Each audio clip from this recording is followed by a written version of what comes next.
গাউসুল আজম বাবা ভান্ডারী রহমতুল্লাহ আলাইহির জীবনী। হযরত বাবা ভান্ডারী রহমতুল্লাহ আলাইহি হচ্ছেন মাইজ ভান্ডার দরবার শরীফের দ্বিতীয় মহান ওলি।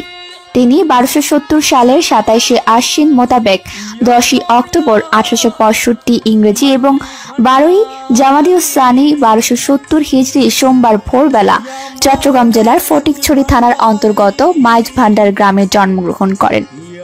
তার পিতার নাম সৈয়দ আব্দুল করিম শাহ সাহেব এবং মাতার নাম সৈয়দা মুশাররফ জান বেগম সাহেবা। তিনি হযরত গাউসুল আজম শাহ সুফি সৈয়দ আহমদ উল্লাহ মাইজ ভান্ডার রহমতুল্লাহ আলাইহির আপন ভ্রাতুষ্পুত্র। তার জন্মের অব্যবহিত পর জন্মজাত নবজাত শিশু অবস্থায় তাকে দেখে তার আত্মীয় স্বজন পাড়া প্রতিবেশীগণ আনন্দে পুলকিত হয়ে মন্তব্য করেছিল, এই শিশু মানব নয় বরং একজন সম্মানিত ফেরেশতা। আমরা এরূপ সুন্দর ছেলে কখনো দেখিনি। তিনি হচ্ছেন একজন উচ্চ মর্যাদার ওলি হবেন। হযরত বাবা ভান্ডারী রহমতুল্লাহ আলাইহির শিক্ষা জীবন শুরু হয় তার বাড়ির আঙিনায়, সে সময় বিদ্যমান একটি ফোরকানিয়া মাদ্রাসায়। ফোরকানিয়া মাদ্রাসাটির শিক্ষক ছিলেন একজন অভিজ্ঞ আলেম ও ধর্মপরায়ণ লোক। মাদ্রাসার শিক্ষক হযরত বাবা ভান্ডারী রহমতুল্লাহ আলাইহির পিতাকে একদিন ডেকে বললেন, আপনার এই শিশু সন্তানকে পাঠ আরম্ভ করে দিন। কালে ইনি একজন আদর্শ পুরুষ হবেন এবং তার প্রেমের স্পর্শে এসে মাটির মানুষ সোনায় পরিণত হবে। দুনিয়াব্যাপী তার নামের ডঙ্কা বাজবে। শিক্ষকের মন্তব্য শুনে বাবা ভান্ডারী রহমতুল্লাহ আলাইহির পিতা মুগ্ধ হয়ে যান এবং তিনি বাবা ভান্ডারীকে প্রথম পাঠদান করার জন্য হযরত গাউসুল আজম শাহ সুফি সৈয়দ আহমদ উল্লাহ মাইজ ভান্ডারীর সমীপে নিয়ে যান। হযরত আকদাস বাবা ভান্ডারীকে শিক্ষার্থীর বেশে দেখে মৃদু হাসলেন এবং বললেন, তুমি কালামুল্লাহ পড়বে? আচ্ছা, পড়ো দেখি। অতঃপর হযরত আকদাস পবিত্র কোরআন মাজিদ থেকে কিছু আয়াত পাঠ করেন এবং মিলাদ শরীফ পড়ে খোদার দরবারে ভান্ডারী এর জন্য মোনাজাত করেন। হযরত আকদাস এর অনুমোদন পেয়ে হযরত বাবা ভান্ডারী উক্ত ফোরকানিয়া মাদ্রাসায় ভর্তি হয়ে যান এবং পড়াশোনা শুরু করেন। মাদ্রাসায় ভর্তি হলে কি হবে? হযরত বাবা ভান্ডারীর ঝোঁক ছিল সর্বদা হযরত আকদাসের সান্নিধ্য লাভের প্রতি। তিনি প্রায়শ হযরত আকদাসের সান্নিধ্য থাকতে ভালোবাসতেন। যদি কখনো তা সম্ভব না হতো তবে একাকী ধ্যানমগ্ন থাকতেন। তিনি মাঠে গরু চড়াতেন। গরু চড়ানোর মধ্যে তার একটি চারিত্রিক বৈশিষ্ট্য ফুটে উঠেছিল। তিনি গরুকে বলতেন, দেখ, ফসল নষ্ট করিস না। গরু দিব্যি বাধ্যগত দাসের মতো তার কথা মান্য করত। গরুর জমির আলের উভয় পার্শ্বের ঘাস খেয়ে উদর পূর্ণ করত, কিন্তু ফসলের ক্ষতি করত না। ছোটবেলা থেকে তিনি নামাজ রোজা ও কোরআন পাঠে নিজেকে সদা সর্বদা নিয়োজিত রাখতেন। তিনি প্রতিনিয়ত তাহাজ্জুদ নামাজও আদায় করতেন। লেখাপড়ায় তিনি ছিলেন মাদ্রাসার সেরা ছাত্র। মহসেনীয় মাদ্রাসায় পড়ার সময় তিনি জায়গায় লজিং থাকতেন। জায়গির থাকাকালে শেষকালে চট্টগ্রাম বহদ্দার মসজিদের সাদা কাপড় পরিহিত সুফিগণের জামাতে তাকে বহুবার ইমামিত করতে দেখা গেছে বলে প্রত্যক্ষদর্শীরা বর্ণনা করেছেন। হযরত বাবা ভান্ডারী যখন 23 বছর বয়সে পদার্পণ করেন তখন থেকে তিনি সংসার জীবনের প্রতি নিরাসক্ত হয়ে পড়েন। সংসারের দিকে তার মনোযোগ আকর্ষণ করার জন্য তার পিতামাতা ফটিকছড়ি থানার সোয়াবিল গ্রাম নিবাসী সৈয়দ কমর চাঁদ শাহ রহমতুল্লাহ আলাইহির বংশধর আলহাজ সৈয়দ আশরাফ আলী আল হাসনি সাহেবের প্রথমা কন্যা মোসাম্মদ জেবুন্নেসা বেগম এর সাথে তাকে এ সময় বিবাহ বন্ধনে আবদ্ধ করান। কিন্তু বিবাহ বন্ধনে আবদ্ধ হয়ে তিনি উদ্বিগ্ন হয়ে পড়লেন। এক অভিনব ব্যাপার ঘটল তার 25 বছর বয়সে পদার্পণ করার পর। এই সময় তিনি জামাতে উলার ফাইনাল পরীক্ষার্থী। পরীক্ষা দিতে যাবার পূর্বে হযরত আকদাস এর অনুমতির জন্য তিনি দরবার শরীফে এলেন, কিন্তু বেশ কয়েকদিন অতিবাহিত হওয়ার পরও হযরত আকদাসের সাথে কথা বলার তার সুযোগ হলো না। অথচ হযরত আকদাসের অনুমতি ছাড়া তিনি পরীক্ষা দিতে কিছুতেই যাবেন না। অগত্যা পরীক্ষার তারিখ ঘনিয়ে আসে। সকল তখন চাপে পড়ে তিনি সৈয়দ মোহাম্মদ হাশেম এবং সৈয়দ আকদাসের পুত্র সৈয়দ ফজলুল হক সাহেবকে সাথে নিয়ে হযরত আকদাসের অনুমতি নিতে যান। হযরত আকদাস তখন দরবার শরীফের দক্ষিণ দিকে অবস্থিত কাটাখালী নামক খালের তীরে সরিষা ক্ষেতের ধারে তার অনুগত শিষ্যদের উপবিষ্ট ছিলেন। হযরত বাবা ভান্ডারী মস্তক নত করে দাঁড়িয়ে আছেন। হযরত আকদাস অপলক নেত্রে হযরত বাবা ভান্ডারীর দিকে চেয়ে রইলেন এবং অনেক কিছু বললেন। হযরত আকদাসের জজবা অবস্থায় উচ্চারিত এই সকল কথার মর্মার্থ সাধারণের বোধগম্য হলো না। কিছুদিন পর আকদাস স্বাভাবিক অবস্থায় ফিরে এলেন এবং বললেন, তোমার পরীক্ষা হয়ে গেছে বাছা। আমি তোমাকে নাজিরহাটস্থ আশরাফ আলী খলিফার দোকানে খেয়ে মসজিদে থাকতে বলি, কিন্তু এতে সৈয়দ মোহাম্মদ হাশিম সাহেব তৃপ্তি হলেন না। তিনি হযরত আকদাসকে বললেন তার হযরত বাবা ভান্ডারী যে পরীক্ষা, হযরত আকদাস তাকে শহরে যেতে হবে। এতে হযরত আকদাস বললেন, যাও, তুমিও ফয়জুল হক মিয়া আমার হযরত তাকের ওপর হতে পিরানে পীরের হরিণী আবাটি শীঘ্রই নিয়ে আসো। তারা তার আদেশ মতো তাই করলেন। হযরত আকদাস উক্ত হরিণী আবাটি এক প্রকার জুব্বা নিজে পরিধান করলেন। কিছুক্ষণ পর তিনি উহা খুলে হযরত বাবা ভান্ডারী গায়ে পরিয়ে দিলেন এবং শহরে যাবার অনুমতি দিলেন। বলা বাহুল্য এটি ঐতিহাসিক ঘটনা, কারণ এর মাধ্যমে তিনি তার ফয়েজ রহমত বাবা ভান্ডারীকে বর্ষণ করলেন এবং মহান অলির সনদ প্রদান করলেন। এভাবে যিনি মহান ও অনন্ত পরীক্ষায় পাশ করলেন, তার সীমিত পার্থিব পরীক্ষায় পাশের প্রয়োজন ফুরিয়ে গেল।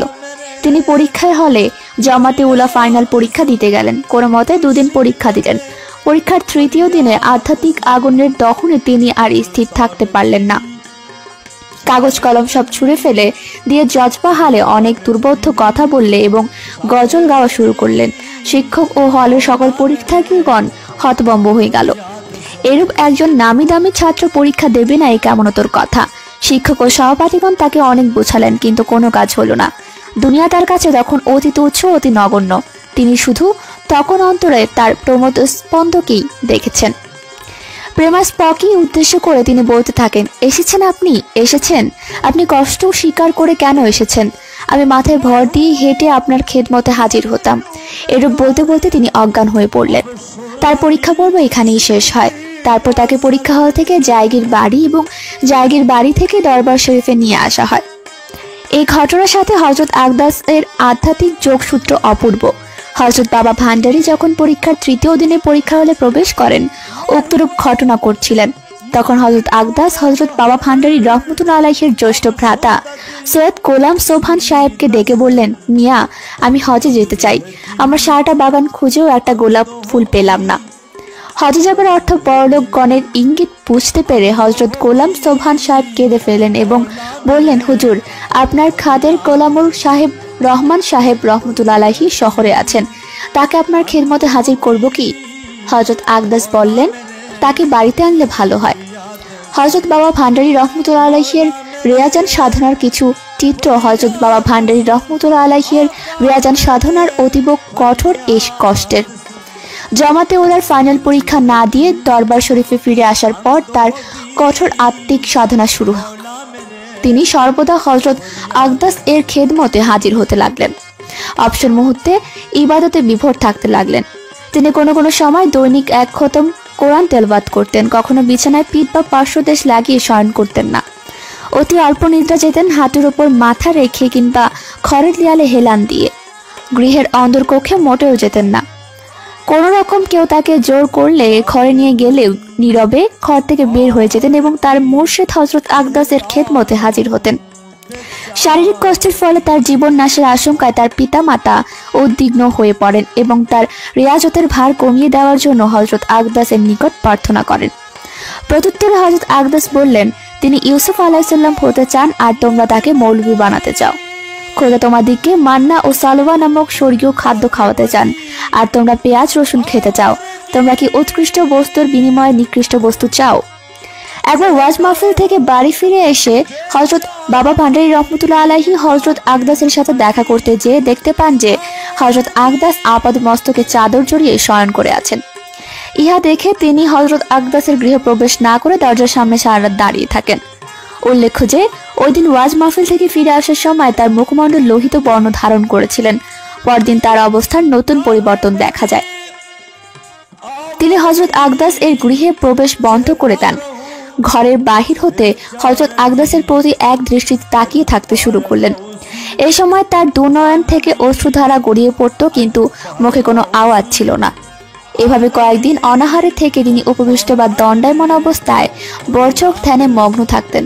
শীতকালে ঠান্ডা হওয়ায় তার শরীর বরফের ন্যায় শীতল হয়ে যেত। 7 দিন অন্তর এই সময় তিনি একদিন মাত্র আহার করতেন। এভাবে 2 বছর অতিবাহিত হবার পর তিনি আবার হযরতের গৃহে প্রবেশ করতে শুরু করলেন, কিন্তু তার মধ্যে নতুন ভাবের উদয় হলো। মাঝে মাঝে তিনি অজ্ঞান অবস্থায় হযরত আকদাসের চরণ যুগল জড়িয়ে ধরতেন। এতে হযরত আকদাসের চরণ যুগল হযরত বাবা ভান্ডারীর বাহুর বন্ধন থেকে মুক্ত করতে হতো। জোরপূর্বক হযরত বাবা ভান্ডারীকে কোনো ঘরে বন্ধ করে রাখতে হতো। তখন হযরত বাবা ভান্ডারী চিৎকার করে বলতেন, ছেড়ে দাও, দেখতে দাও, আমার প্রাণ যায়। এরূপ চিৎকার করতে করতে বেহুশ হয়ে যেতেন। জ্ঞান ফিরে আসার পর তখন তিনি সুযোগ পাওয়া মাত্রই ঘরের বাড়া কিংবা দরজা ভেঙে দৌড় দিয়ে পুনরায় হযরত আকদাসের চরণ যুগল জড়িয়ে ধরতেন। ছাড়া পেলে তো কথাই নেই। হযরত আকদাস রহমতুল্লাহ আলাইহি এর চরণ যুগলে পতঙ্গের ন্যায় ঝাঁপিয়ে পড়াতেই তিনি অনাবিল শান্তি পেতেন। বস্তুতপক্ষে তার অন্তরে মনসুর হাল্লাজ রহমতুল্লাহ আলাইহি, শামছে ফাবরিস রহমতুল্লাহ আলাইহি, শাহ বুয়ালি কলন্দর রহমতুল্লাহ আলাইহি ও হাফিজ সিরাজি রহমতুল্লাহ আলাইহি এর মতো প্রেম নেশা ছিল। এভাবে সুদীর্ঘ 3 বছর কাল অসাধারণ সাধনা ও ধৈর্য প্রতীক্ষার পর তার প্রমাশপথ মুর্শিদ হযরত গাউসুল আজম মাইজ ভান্ডারীর আশীর্বাদ লাভ করে তিনি নবজীবন লাভ করেন এবং আধ্যাত্ম জগতের মহান সম্রাট হিসেবে আত্মপ্রকাশ করেন। 28 বছর বয়সে কঠোর আত্মিক ও দৈহিক সাধনার মাধ্যমে নফস আশমার সকল কুপ্রবৃত্তি দমন পূর্বক আত্মার স্বাভাবিক প্রবৃত্তি, শরীয়ত, তরিকত, হাকিকত ও মারিফাতের বিকাশ সাধনা করত হযরত বাবা ভান্ডারী আধ্যাত্মিক জগতের চরম সোপানে উন্নীত হন। ফলশ্রুতিতে তার আত্মায় হযরত আকদাসের যাবতীয় আত্মিক শক্তি সঞ্চারিত হয়। এই সময় থেকে হযরত আকদাস তার মুরাদ্দিরকে তালিম দেওয়ার জন্য হযরত বাবা ভান্ডারীর সমীপে পাঠাতে লাগলেন এবং এভাবে তিনি পরোক্ষভাবে হযরত বাবা ভান্ডারীকে তার স্থলাভিষিক্ত করলেন।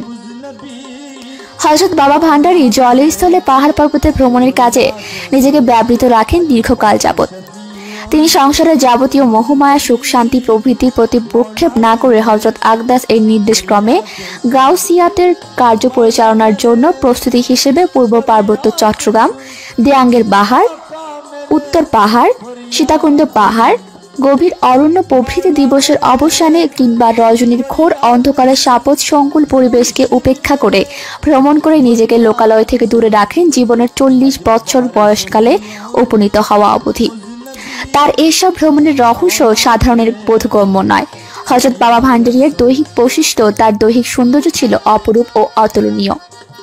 নবজাত শিশু হযরত বাবা ভান্ডারীকে কোলে নিয়ে হযরত আকদাস বলেছিলেন, এই শিশু আমার বাগানের গোলাপ ফুল। হযরত ইউসুফ আলাইহিস সালামের রূপ লাবণ্য তার মধ্যে বিদ্যমান, তাকে যত্ন করো, তার নাম গোলামুর রহমান রাখলাম। হযরত বাবা ভান্ডারী রহমতুল্লাহ আলাইহির স্বভাব, প্রকৃতি ও চারিত্রিক বৈশিষ্ট্য হযরত বাবা ভান্ডারী ছোটবেলা থেকেই সংযত স্বভাবের ছিলেন। তিনি শিশু অবস্থায় কখনো বিছানা বা দোলনায় প্রস্রাব করেননি। প্রস্রাব পায়খানার সময় হলে তাকে অবয়ব এমন কতগুলো লক্ষণ দেখা যেত যাতে তার মা ছেলের প্রকৃতির ডাকে সাড়া দেওয়ার বিষয়টি বুঝে নিতে পারতেন। বিছানার বাহির নিলেই তিনি বাহ্য প্রস্রাব করতেন। তিনি অন্যান্য ছেলেদের মতো কান্নাকাটি করে কাউকে বিরক্ত করতেন না। একদা তার আম্মাজান তাকে দোলনায় শুয়ে রেখে বিছানায় ঘুমিয়ে পড়েন। হঠাৎ ঘুম ভাঙলে তিনি দেখেন যে দোলনা দুলছে এবং নবজাত শিশু চোখ বুজে ঘুমাচ্ছে, অথচ দোলবাবুর মতো কোনো লোক সেখানে উপস্থিত ছিল না। এরূপ অস্বাভাবিক ব্যাপার দেখে তার মাতা ইহা একটি অলৌকিক ঘটনা বলে অনুমান করছিলেন। তিনি ছোটবেলায় মৃতবাসী, ধর্মপরায়ণ ও মিতব্যয়ী হিসেবে সকলের প্রশংসা করেছিলেন। তিনি বিনা প্রয়োজনে কারোর সাথে বাক্যালাপ করতেন না। তিনি ছাত্র অবস্থায় কঠোর পাঠাভ্যাস করতেন, অল্প ঘুমাতেন এবং বাকি সময় উপাসনায় মগ্ন থাকতেন। রমজানের ঈদ ও কোরবানের ঈদের সময় ব্যতীত 24 ঘন্টার মধ্যে কেবল সন্ধ্যাকালে একবেলা তিনি আহার করতেন। তিনি ছিলেন সায়মুদ্দাহার, অর্থাৎ সারা বছর রোজা পালনকারী। তার কণ্ঠ ছিল সুললিত ও সুমধুর। তার সুমধুর আওয়াজ ও কোরআন তেলাওয়াত মানুষকে মুগ্ধ করত। বেলায়েতি ক্ষমতা লাভের পর হযরত বাবা ভান্ডারী রহমতুল্লাহ আলাইহি প্রায়শ ধ্যানে বিভোর থাকতেন। প্রায়শ তাকে আপাদ মস্তক চাদর ঢাকা দিয়ে শুয়ে থাকতে দেখা যেত। মাঝে মধ্যে তিনি তার হস্ত মোবারকের পানি ছিটিয়ে দিতেন। বলা বাহুল্য, তার এই ছিটানো পানি ছিল সর্বরোগের মহা ঔষধ। কত লোক যে তার ছিটানো পানি দ্বারা উপকৃত হয়েছেন তার ইয়ত্তা নেই।